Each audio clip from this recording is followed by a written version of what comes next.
8.2 નો દાખલા નંબર 4 આપેલા વિધાનો સત્ય છે કે અસત્ય તે જણાવો અને તેની ચર્ચા કરો.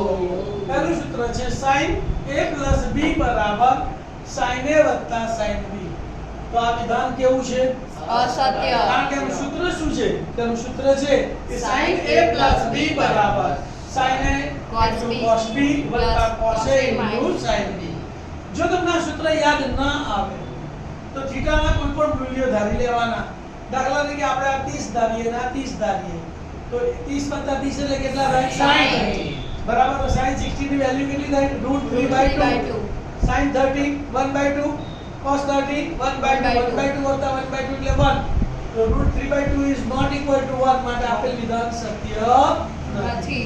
નંબર 2, જેમ જેમ થીટાનું મૂલ્ય વધે છે તેમ તેમ sin થીટાનું મૂલ્ય વધે છે. મેં તમને શીખવાડેલું કે c વાળાનું મૂલ્ય ઘટે છે, બાકી બધાનું વધે છે.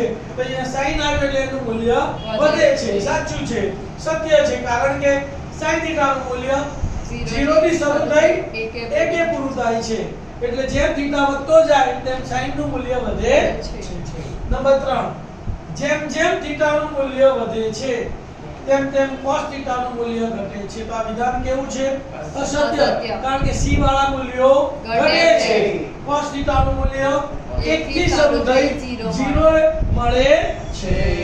નંબર 4, થીટાના દરેક મૂલ્ય માટે અહીંયા કયા શબ્દ વાપર્યો છે? દરેક એ શબ્દ મહત્વનો છે. sin થીટા = cos થીટા થાય. તો આ વિધાન કેવું છે?